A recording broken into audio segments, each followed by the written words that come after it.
আসসালামু আলাইকুম। সংবাদে আপনাদের সবাইকে স্বাগতম জানাচ্ছি আমি নুসরাত। শুরুতেই সংবাদ শিরোনাম। বাংলাদেশের সর্বশেষ গুরুত্বপূর্ণ আপডেট সংবাদে আপনাকে স্বাগত। শুরুতেই সংবাদ শিরোনাম, পরে বিস্তারিত। প্রথমেই জানাবো আমাদের হাতে থাকা সর্বশেষ নির্বাচনে সবথেকে গুরুত্বপূর্ণ তাজা আপডেট সংবাদ। নির্বাচনী সুশৃঙ্খলার বিঘ্ন ঘটানো হচ্ছে অভিযোগ জামাতের আমিরের। আসন্ন ত্রয়োদশ জাতীয় সংসদ নির্বাচন ঘিরে বিএনপির মতো কিছু রাজনৈতিক দল দেশে নিরাপত্তার সংখ্যা সৃষ্টি করছে বলে অভিযোগ করেছে জামাত ইসলাম। নির্বাচনের মাধ্যমে দেশকে শৃঙ্খলার দিকে নিয়ে যেতে হবে বলে জানিয়েছেন দলটির আমির ডা. শফিকুর রহমান। এরপর জানাবো বাংলাদেশের নির্বাচনে যুক্তরাষ্ট্র কোনো হস্তক্ষেপ করবে না জানালেন মার্কিন রাষ্ট্রদূত। মার্কিন রাষ্ট্রদূতের নতুন রাষ্ট্রদূত বেন ক্রিস্টেনসেন বলেছেন, বাংলাদেশের আসন্ন ত্রয়োদশ জাতীয় সংসদ নির্বাচনে যুক্তরাষ্ট্র কোনো পক্ষের পক্ষপাতিত্ব করবে না। দেশে যে দলই জনগণের ভোটে নির্বাচিত হবে তাদের সঙ্গে কাজ করবে যুক্তরাষ্ট্র। এদিকে স্বতন্ত্র প্রার্থীর পক্ষে প্রচারণা, বাগেরহাটে বিএনপির ৭ নেতা বহিষ্কার। বাগেরহাটে স্বতন্ত্র প্রার্থীর পক্ষে কাজ করার অভিযোগে বিএনপির ৭ নেতাকর্মীকে বহিষ্কার করেছে কেন্দ্রীয় বিএনপি। আজ বাংলাদেশ জাতীয়তাবাদী দল বিএনপির যুগ্ম মহাসচিব রুহুল কবির রিজভী স্বাক্ষরিত এক অফিস আদেশে বিষয়টি নিশ্চিত করা হয়েছে। জানাবো বশেমুর প্রবি বা বঙ্গবন্ধু বিজ্ঞান ও প্রযুক্তি বিশ্ববিদ্যালয় গোপালগঞ্জে ৪ দফা দাবিতে উপাচার্যের দপ্তরে মূলা ঝুলিয়ে দিল শিক্ষার্থীরা। গোপালগঞ্জে বিজ্ঞান ও প্রযুক্তি বিশ্ববিদ্যালয়ের গবিপ্রবি চলমান সংকটে ৪ দফা দাবিতে উপাচার্য ও উপ উপাচার্যের দপ্তরে প্রতীকীভাবে মূলা ঝুলিয়ে প্রতিবাদ করছে শিক্ষার্থীরা। এবং সর্বশেষ জানাবো ইসরায়েলি গুপ্তচরের মৃত্যুদণ্ড কার্যকর করল ইরান। ইসরায়েলের হয়ে গুপ্তচরবৃত্তির অভিযোগে ইরানে এক ব্যক্তির মৃত্যুদণ্ড কার্যকর করা হয়েছে। আজ দেশটির বিচার বিভাগের গণমাধ্যম শাখা মিজান জানিয়েছে, হামিদ রেজা সাবেত ইসমাইলপুর নামের ওই ব্যক্তিকে ফাঁসিতে ঝুলিয়ে মৃত্যুদণ্ড কার্যকর করা হয়েছে। প্রিয় দর্শক, এতক্ষণ শুনছিলেন সংবাদ শিরোনাম, এবারে বিস্তারিত। তবে তার আগে বন্ধুরা অনুরোধ থাকবে এই সংবাদটিতে একটি লাইক দিন। এই চ্যানেলে আপনি নতুন হয়ে থাকলে আমাদের সংবাদটি দেখতে দেখতে চ্যানেলটি সাবস্ক্রাইব করে রাখুন। কমেন্ট করে বন্ধুরা আপনার মূল্যবান মতামত জানিয়ে দিন আপনি বিশ্বের কোন দেশ থেকে বা বাংলাদেশের কোন স্থান থেকে আমাদের সংবাদটি দেখছেন এবং শুনছেন। আর বন্ধুরা, গাজা যুদ্ধে আপনি যদি নিরীহ ফিলিস্তিনিদের ভালোবেসে থাকেন, কমেন্টে ইয়েস লিখে পুরো বিশ্বকে জানিয়ে দিন। এবারে বিস্তারিত। নির্বাচনী শৃঙ্খলার বিঘ্ন ঘটানো হচ্ছে বললেন জামাতের আমির। আসন্ন ত্রয়োদশ জাতীয় সংসদ নির্বাচন ঘিরে অন্যান্য দলের মতো নিরাপত্তা সংখ্যা দেখছে বাংলাদেশ জামাত ইসলাম। জামাত ইসলামের পক্ষ থেকে বলা হয়েছে যে একটি বিশেষ রাজনৈতিক দল তাদেরকে যথাযথ সুযোগ দিচ্ছে অন্তর্বর্তীকালীন সরকারের প্রধান উপদেষ্টা প্রফেসর ড. মোহাম্মদ ইউনূসের সরকার।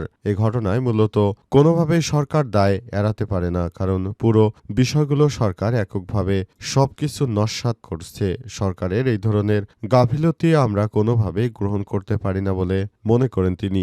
বাংলাদেশের মানুষ এখন যে কন্ডিশনে রয়েছে, তারা মনে করে যদি এই রাজনৈতিক দলটিকে এভাবে সরকার সুযোগ দেয় তাহলে তারা সবকিছুতে আরো বেশি সুযোগ সুবিধা নেবে এবং তারা যে একটি দুর্নীতিতে পরপর 5 বারের চ্যাম্পিয়ন রাজনৈতিক দল, এদের বিরুদ্ধে সরকারকে এখনই যথাযথভাবে ব্যবস্থা গ্রহণ করতে হবে। পুরো বাংলাদেশের মানুষ মনে করে যে সরকারকে এখনই সময় এসেছে, তাই সময়ের সঙ্গে সঙ্গে সরকার এদের বিরুদ্ধে যেন ব্যবস্থা গ্রহণ করে সেই বিষয়গুলো সামনে এসেছে এবং অন্তর্বর্তীকালীন সরকারের প্রধান উপদেষ্টা প্রফেসর ড.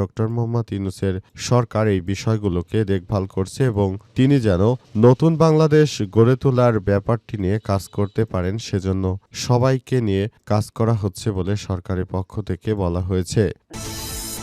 বাংলাদেশের নির্বাচনে যুক্তরাষ্ট্র কোনো পক্ষ নেবে না বললেন মার্কিন রাষ্ট্রদূত। মার্কিন যুক্তরাষ্ট্রের নতুন রাষ্ট্রদূত বেন ক্রিস্টেনসেন বলেছেন, বাংলাদেশের আসন্ন ত্রয়োদশ জাতীয় সংসদ নির্বাচনে যুক্তরাষ্ট্র কোনো পক্ষ নেবে না। আজ দুপুরে প্রধান নির্বাচন কমিশনার সিসি এএমএম নাসির উদ্দিনের সঙ্গে সাক্ষাৎ শেষে ইসি ভবনে তিনি সাংবাদিকদের এসব কথা বলেছেন, যদিও গণমাধ্যমে কোনো প্রশ্ন নেননি তিনি। তিনি আরও বলেন, ভোটের ফলাফল কি হবে তা নির্ধারণ করবে এদেশের জনগণই এদেশের সরকার কে হবে তা রায় দেবে। এ বিষয়টি নিয়ে যুক্তরাষ্ট্রের কোনো মাথা ঘামানোর কিছু নেই বলে জানিয়েছেন তিনি আরও মনে করেন, বাংলাদেশে বর্তমান যে কন্ডিশন রয়েছে এতে করে দেশে একটি সুষ্ঠু নির্বাচন যদি হয় তাহলে এর জন্য অন্তর্বর্তীকালীন সরকারই যথেষ্ট এবং তিনি যথাযথভাবে কাজ করছেন বলে জানিয়েছেন তিনি মনে করেন যুক্তরাষ্ট্র কোনো রাষ্ট্রের উপরই হস্তক্ষেপ করে না।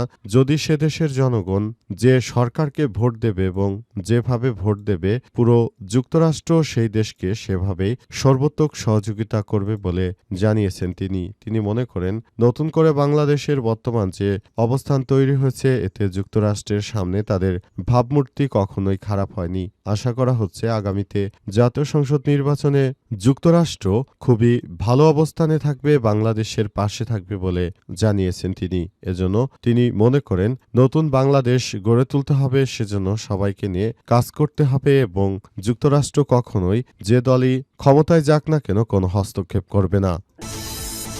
স্বতন্ত্র প্রার্থীর পক্ষে প্রচারণা, বাগেরহাটে বিএনপির ৭ নেতা বহিষ্কার। বাগেরহাটে স্বতন্ত্র প্রার্থীর পক্ষে কাজ করার অভিযোগে বিএনপির ৭ নেতাকর্মীকে বহিষ্কার করেছে কেন্দ্রীয় বিএনপি। আজ বাংলাদেশ জাতীয়তাবাদী দল বিএনপির সিনিয়র যুগ্ম মহাসচিব অ্যাডভোকেট রুহুল কবির রিজভী স্বাক্ষরিত পরপর দুটি প্রেস বিজ্ঞপ্তির মাধ্যমে এই তথ্য নিশ্চিত করা হয়েছে। দলীয় সিদ্ধান্ত অমান্য করে সংগঠন বিরোধী কর্মকাণ্ডে জড়িত থাকা সুনির্দিষ্ট অভিযোগে বিএনপির প্রাথমিক সদস্যপদ সকল পর্যায়ের পদ থেকে তাদের বহিষ্কার করা হয়েছে। বহিষ্কৃতরা হলেন বাগেরহাট জেলা বিএনপির আহ্বায়ক কমিটির সদস্য ও বাগেরহাট জেলা যুবদলের সাবেক সভাপতি মেহবুবুল হক কিশোর, জেলা বিএনপি নেতা অ্যাডভোকেট আসাদুজ্জামান আসাদ, জেলা যুবদলের সাবেক সাংগঠনিক সম্পাদক ও পৌরসভার ২ নং ওয়ার্ড বিএনপির সদস্য মাহবুবুর রহমান টুটুল, ৫ নং ওয়ার্ড বিএনপির সদস্য শেখ রফিকুল ইসলাম, ৭ নং ওয়ার্ড বিএনপির সদস্য রানী, জেলা সদরের যাত্রাপুর ইউনিয়ন বিএনপির সদস্য শেখ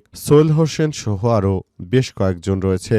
মূলত আগামী জাতীয় সংসদ নির্বাচনে তারা কিভাবে কি করা যায় সে বিষয়টি নিয়ে বিএনপি যারা প্রতিদ্বন্দ্বী প্রার্থী রয়েছে অর্থাৎ যারা আসন্ন জাতীয় সংসদ নির্বাচনে যারা স্বতন্ত্র প্রার্থী হিসেবে নির্বাচনে দাঁড়িয়েছে এদের বিরুদ্ধে ব্যবস্থা গ্রহণ করা হচ্ছে। এজন্য বিএনপি এই নেতাদেরকে সরাসরি বহিষ্কারের এমন সিদ্ধান্ত গ্রহণ করেছে এবং এই সিদ্ধান্তের মধ্য দিয়ে আসলে সবাই নতুন করে আরেক ধাপ অগ্রযাত্রায় যেতে চায় বলে জানানো হয়েছে।